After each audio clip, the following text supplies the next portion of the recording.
Welcome, ladies and gentlemen, South Africans, Africans, and the whole world.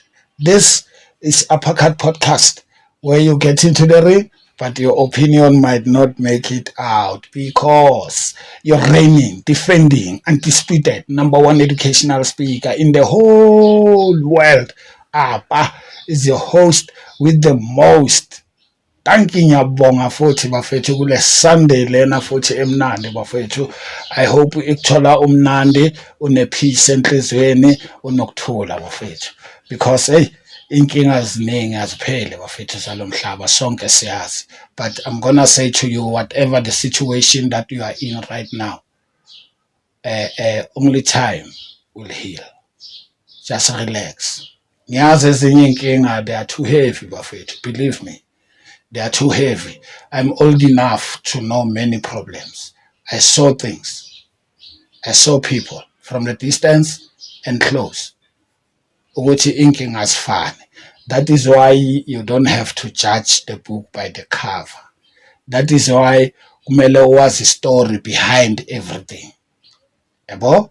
Ngaleyo ndlela ngithatha ukuthi siyahloniphana. As abantu siyaphilisana. No one is owning this world. We are owning the world together. Thank you very much bafethu. Sibonga futhi nakuma subscribers wethu. Sithi bafethu siyabonga kakhulu bafethu. Siyabona lokhu niyangena every day. Siyabonga kakhulu ngaleyo nto. I appreciate that. Thank you very much bafethu. Nani enesangena subscribe lapho yabo. Yeah, it is the most effective way to support this channel to grow bafethu. Nibeke la phezulu because thina si important because of one thing. We are educational. Yabo ngenhlonipho nangokuthula. Thank you very much. Santhanda nonke bafethu. No share ama video ukuthi bawathole all over the country. Yabo siyazi ukuthi mohlala eJozi unamakhazini eNatal, unamakhazini eLimpopo, unamakhazini eNorthern Cape, Eastern Cape, Western Cape, unamakhazini all over Limpopo, unamakhazini eFree State, Northwest. Yabo? So asiwashereni bafethu siwabone until azaye abroad. This podcast bafethu is very big and you must own it. It's yours. Yabo? You must own it. Neqiniso. Yabo? Still ngeqiniso la. Because today engizenenye bafethu but ayithose. Yabo just that nje mangele ukuthi kunabantu abaqabanga kanje. Yabo, although bengazi ukuthi abantu siqabanga different but you know kunabanye abantu ozothi mawumbona especially thina abavela la kuma social media uzothi umuntu mamlalela khuluma umbone uthande lento ayikhulumayo until uzomthande naye. Yabo, but it's ngoba singabantu ngizosho kanjalo because we are only human bafethu sinamaphutha. But what is important uma siwavuma amaphutha wethu. Yabo, and noma senza amaphutha lawo siqabange ukuthi simamela umhlaba more especially abantwana abancane bafethu. Yabo, you see bafethu, my brother here ay ungithosile ubhuti ukhuluma enye into engayithandi and I think it is wrong in all angles engeza ngazo bafethu. It is wrong. Ngicela nimlalele kancane uMr Nkomonde. Lento is not ukuthi ngiyitargethe kuwena per se. Yabo leyo nto le ngikhuluma in general. Akekho uClevo stepfather bro. Yapota ngwethi. Bekungamelanga akhulume lento. Kanjani futhi?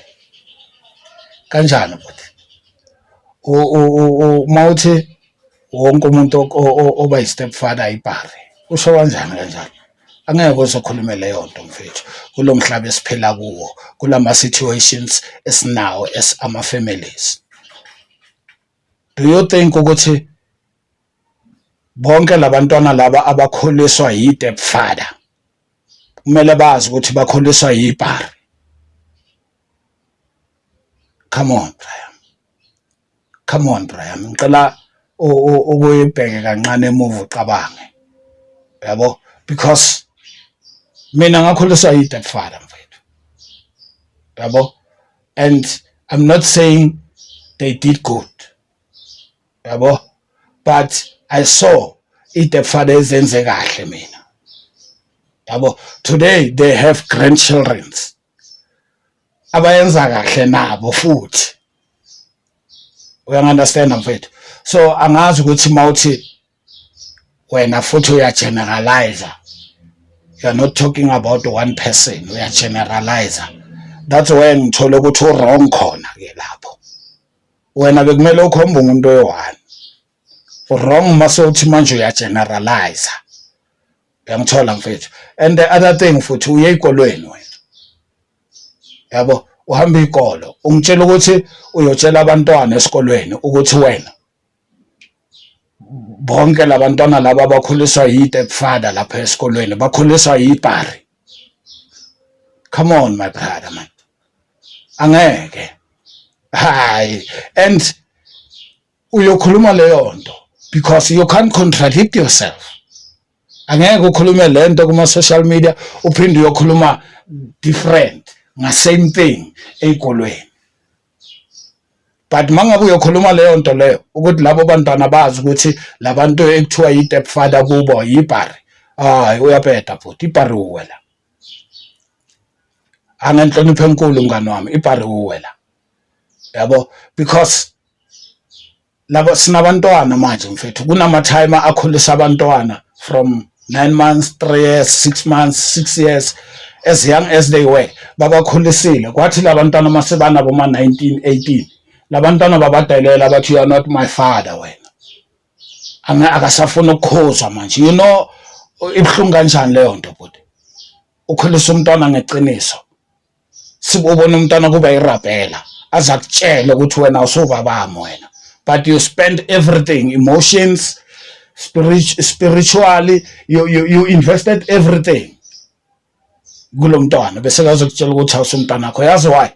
Ilaba bamamela lamagama wakhulumayo kodwa. Mawusho kanje utshela labantwana laba i-step child ukuthi abo baba babo labo lezo i-stepfather yibhari, bazohlonipha kanjani endleni bhuti? Angazi ukuthi uboqondeni mfethu la. I tried to understand it as I was listening to you there to i-podcast kaChris, yabo. Ngizama ukuthi manje ngivela kuwo wonke ama-engele bhuti wami ngithola ukuthi i-wrong lento eshoyo, i-wrong lento eshoyo mfethu, yabo, because you can't choose your family bhuti. Akekho umuntu oke wa-choose i-family. Even nawe, the privileges that you got, that you saw, that makes you talk like this, awuzikhethelanga mfethu, awuzikhethelanga nawe ngoba wena ukwelinye iqala. And enye into futhi unabantwana ngaphandle wena, not umntwana, unezinye ingane ngaphandle. I heard you say that, yabo. So mina lento le inginika ukuthi kahle kahle la uyalwa upersonal, lokuthi awukho personal mara upersonal nalabantu abakhulisa abantwana bakho abasempilweni zeingane zakho. Kahle kahle wena bowutshela bona. Angithi ngibheka ngawo wonke ama-engele mina. Phela mina ngeke ungirobhe bhuti wami, ngiyakuzuma, yabona. Ngibonile ukuthi ulwa nalawo majida lawo, ufuna ukutshela bona ukuthi yibhari. Kahle kahle wena ufuna ukuthi ingane lezo zakho zingabi namanye amadoda empilweni zabo. Wena utshela abantwana bakho wena lapha yana ukuthi bangalavuma umunye baba bazi ukuthi ibhari. Yini inkinga yakho kodwa? Even if mhlambe wena uhlala nabantwana labafazi bakho labo children, labo baby mama bakushiye nabantwana, bakunike nabantwana because wena uba manipulateile, maybe, if that is the case. Yabona mangabe uhlala nabantwana bakho and then abo mama baba uhlali nabo, hlalo wazi ukuthi labo mama labo mfethu nabo abobhari, or uba manipulateile because bona bathola ukuthi kumele babe nesikhathi bayenza ama reason ukuthi hayi nabo basabheka impilo zabo but kanjani bashiya abantwana umama uhamba nomntwana baba so wena inginikile leyo izonginika mangabe uhlala nabantwana bakho ongahlali nabo mama babo lento leyo inginika ukuthi wena uyi control freak but as much as mina ngokuzuma sengokumamela endaweni ezibhaya ukuthi wena uyageneralize wena uyi control freak but uyibhuli endlini kuma relationship ungistrike uyileyo type ungizwe kahle angithi uyileyo type angitho njalo but ungistrike uyileyo type mina mangikumamela okhuluma plus mina remember ngiyakuzuma but uyangithola so wena ubabhulile wena because wena uyakhuluma kuphela awunandaba nama feelings awunandaba ukuthi ubani ubani iqiniso kuwe no akukhulunywa kanjalo mfethu qabangela abanye abantu bhuti wami makhuluma yabo ngake ngakukhoza kuqala ngale ndaba yakho yokugeneralize uthi bonke abantu ababuye ejele bayadliwa ini yabo ngakuzwa futhi ngelinye ilanga la uthi wena usebenza ejele ene lapho ejele igebengu iboshwa impimpi ziyampimpana zona uthola information eyiboshweni wena ake sidile naleyo kuqala yabo ngifuna ukuthi wena ungitshele ukuthi awukho corrupt na wena mina as a former siboshwa ngizokutshela ukuthi ayikho information yamahalo ongayithola kusiboshwa wena ezwena bosebenza shop angithi ejele ayikho information yamahala ongayithola ejele and iboshwa masibona ukuthi wena uthanda information uthanda indaba wena bakuzocreate le information webhadale ngabokwaye webhadale ngabokudla angithi wena uphethe shop esibosho so ungenza ngathi iboshwa beziza ngeinformation kuwe bewuyithenga bhuti iba nevara matshela abantu amanga uyayithenga information ejele yona uzoyithola iningi vele indaba ayilali but baba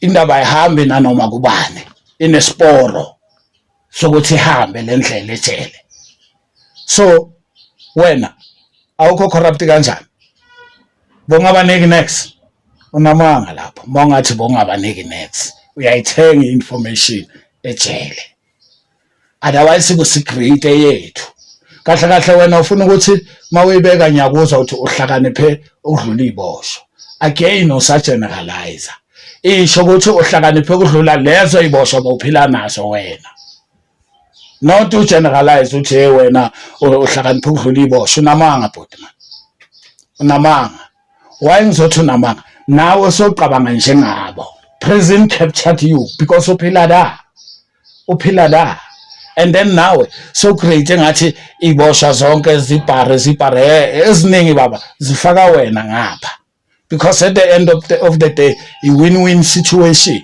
and most of the time wena lothi we winile as information it turns out kwamanga most of the time iba honest butwana but ke ngakuyeka ngaleyo ngoba azange ngifune ngathola useless leyo uyabona kwaba ngathi manje kuzobe ngathi manje I'm after you my brother like personally ngiyaku-attack no I like you my brother you are the great speaker but awuna timing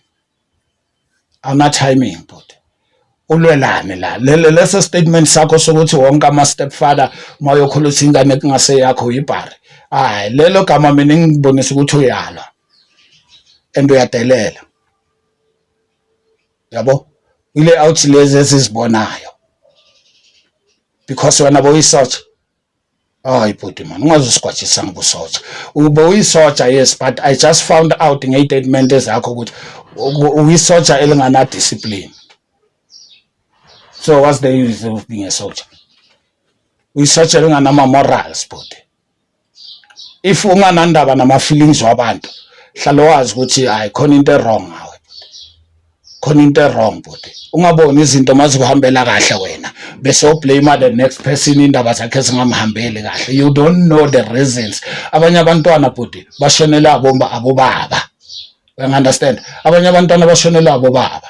Abanabo abashuzelanga ukuthi bazoba ne-stepfather. Manje ngitshela ukuthi labo mama labo abashonela abobaba amadoda abasasebancane bangaphinde bathandane. Usho kanjalo mas. Usho ukuthi labantwana labo bangasathole ama-father figure. Abomama babo bangasathandani. Phela ukuba i-stepfather mfethu awusikhetheli nawe impilo. Ithi ngokutshela bhuti. Let me tell you this. Unokuthola ukuthi abantwana bakho abayi-2 abayi-4 bayakudelela. Ngoba ngihlangane nosisi wakho lo delelayo. Yabo? Udelela amadoda yena. Yabo? Angithi uyezwa bosisi bakho la bathi bathi bona batshelwa indoda angithi so badelela amadoda. So mina angeke ngidelelwe ngiyindoda. Yabo? Ngifuna inhlonipho, hence nami kumele ngidishe out inhlonipho ebantwini. Yabo? So umfazi wami makangidelela automatically abantwana bami bayangidelela. Mabese bangidelela mina angilwe. Yabo? Ngiyahamba ngiyasoka. Because noma unemali noma unamali noma ungaba yisoja noma ungabi yisoja bhuti noma singafundanga, we need respect from our families mfethu. Kubhlungu uma ungatholi respect efamily abantwaneni bakho bazalayo mfethu. Ngithola ukhetha ukuhamba for peace sake. Nanokuthi awufuni ukuzwisa abantwana bakho ubhlungu ngoba uqabana nomama. Usisi wakho odelelayo, odelela indoda. Qabana naye. Ngiyahamba ngimshiya nalabantwana. Am I wrong? Angithi mangiqeda ngiyothola abantwana abayi7. Ngithola bangibiza daddy. Ngithola mangithi ngiye shop no abayivumi leyo nto labantwana. Imvula inetha bathi baba ngeke sinqibileke.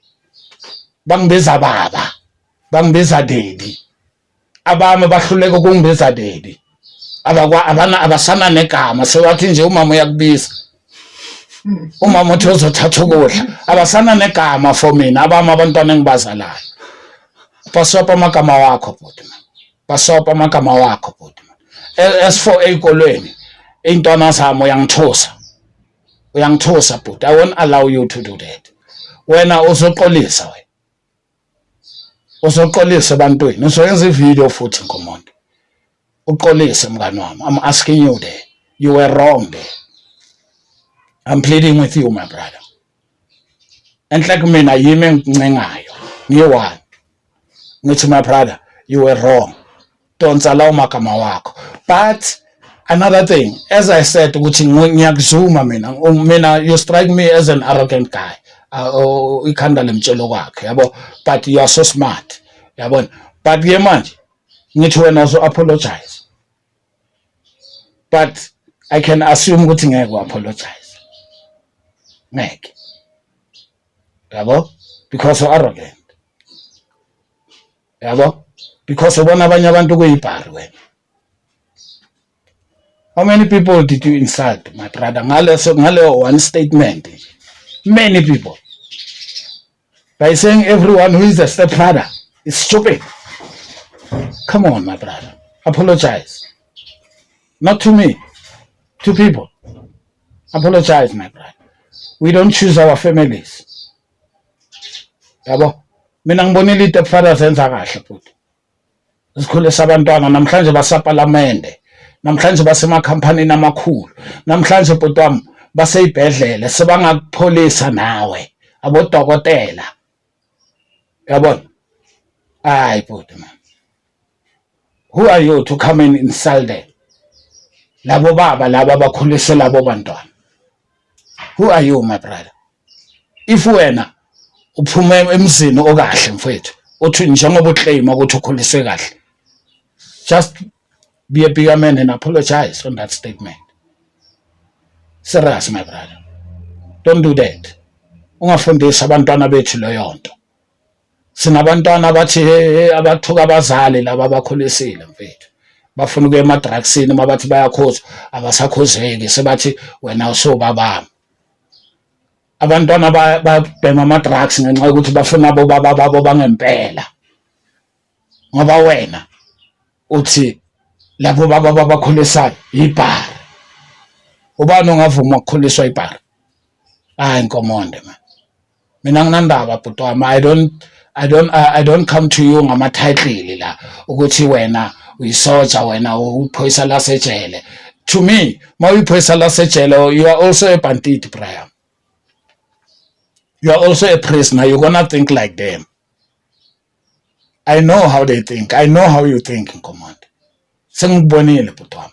Believe me. Ngiyacela mfethu. Ngiyacela. I don't pick a fight. I don't esisijwayele ukusho ukuthi mangokukhomba kuba ngathi ngiyakulwisa, kuba ngathi mina against noma singakuthanda mfethu. Noma singakuthanda bhuti wami. And vele masikuthanda mawrong kumele sikutshele. Ngoba masingakuthandi sakuyeka nje. Yabo, but umoshana abantwana bethu. I'm just scared ukuthi ezikolweni uyokhuluma lo doti loyo. Idoti leyo nto mfethu. Kumoshakele sesama ukulungisa. Hayi bhuti wami man. Ngoba wena ukakhuliswa istepfather empilweni yakho. Hayi khona. Unless inkomonde you come clean. Unless you come clean. Uthi ulwisa istepfather zabantwana bakho. Can't you understand? And next time ungalwe kanjalo. Ungalwe ufaka bonke abantu. You must be specific. So that sizokuthola singalahleki. Yangithola. Ngiyazibongela bafethu. But with peace though, Mr. Nkomonde. Peace nje yami. But when you must apologize. Yabo. So hey bafethu. Tanko. Siyabona South Africa kwenzakalana asingashiyeki. Siyabona everything is changing. Amaqiniso ayaphuma. uNkulunkulu ufikile manje. Niyabona kwenzakalana. Tanko. Mawuthanda umuntu makabheda mtshele. Ungayi naye weni.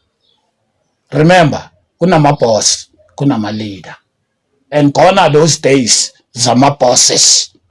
We need leaders now that will listen to us. Not a leader that will want me to listen to them. No. And like mina ngalama manifesto. Yithi abantu kumele size nama manifesto kini bafethu. Angazi no understand kanjani ama politics. Mina le ama manifesto nje. As a politician, don't come with your manifesto to me. Yabo uyangiroba lapho. Ezinye ngeke uzenze lapho. Yabo ezinye nikhuluma ngama political language.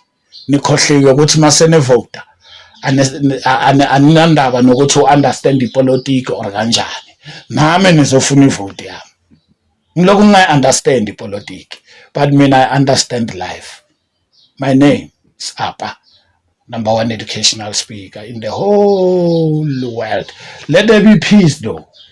I have a question before you all right. Since you mentioned politics. Yeah, my brother. Which party are you voting for? I'm just curious. All right. As for now, my brother, I'm not so sure. I don't see any party for now. And now I'm going to say to South Africans, now that we have one problem, we have one problem. Let us fight as one. Let us face what is our problem. Because now they say our vote is our power, right?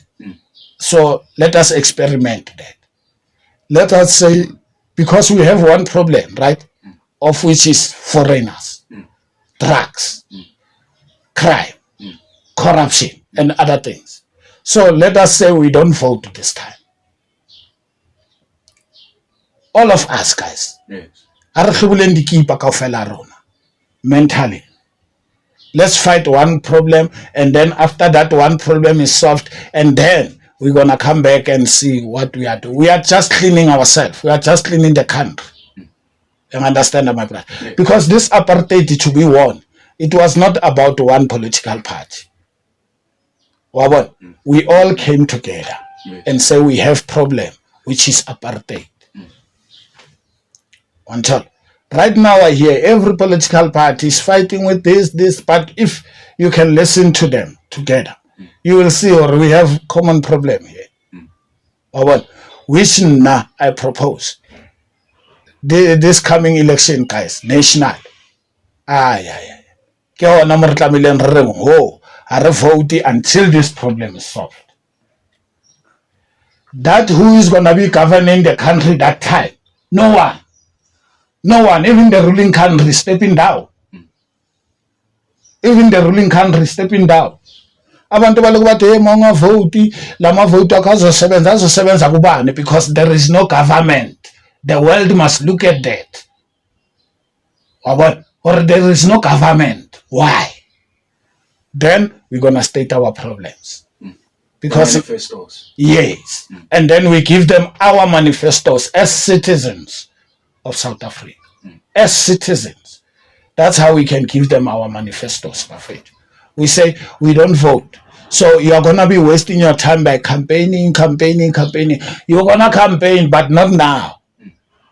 Until this common problem. Drugs, corruption, illegal immigrants, and everything that we care about. It's only one. That manifestos, they are saying one thing together with different t-shirts. My friend. Yes. Hey, so let us not capitalize on one another's problems, which means we are not going to solve anything, my friend. Yes, we're just exploiting each other. Yes. Now I'm saying, for me, I not gonna follow voter, my brother. Yes. Yeah, follow plan. Since Mr. Mbeki, atoko stulo, considering or utsule jwang, ka be se ke ra ka bona corruption in nara. Or utsule jwang, why a tswa ka nkane. Na problem ya ka nele e ya push, why they pushed him. Wa bona a tswela kontle, why? Ke yona problem ya ka. So since the access vote se ke bona ra mo mathaptso wa nthola ma bra once botsotsi bo qala ko government-eng o tsebe bo ahla le ko rona. Yes. This thing it doesn't hasn't started now. Yes. Started long ago. Wa bona, and then ba bona dimbobo until ona tse se escalate ile now. Yes. Wa bona, until ona tse se le visible corner to post. But all in all, my brother, to answer your question, I don't vote, not now. And then I say, South Africans, araskara vote. I hope South Africans are listening. Yeah, araskara vote until problem re lanka yona iloke. Le fatshe le tla botsa re wa re sa vote. I'm telling you. Le tla botsa re wa re sa vote. And then le bona di politician, they will stand there and ask us, what do we want? Yes. We are not fighting. Fighting is not going to solve anything, Bafethu. Nothing. Wa bona le di politicians tse ding di capitalize ko yona ntho eo. Ha re lwana. Yes. Yeah, you see now, xenophobic. Hey, so let us not give them a room. Yes. I'm talking about politicians. They mustn't get a room to play us around, guys. They must be held accountable. Yes. We don't vote until problem is solved. For us to vote now. Yes. Thank you very much. Bafethu, siyabonga. Please subscribe, comment. Thank you very much.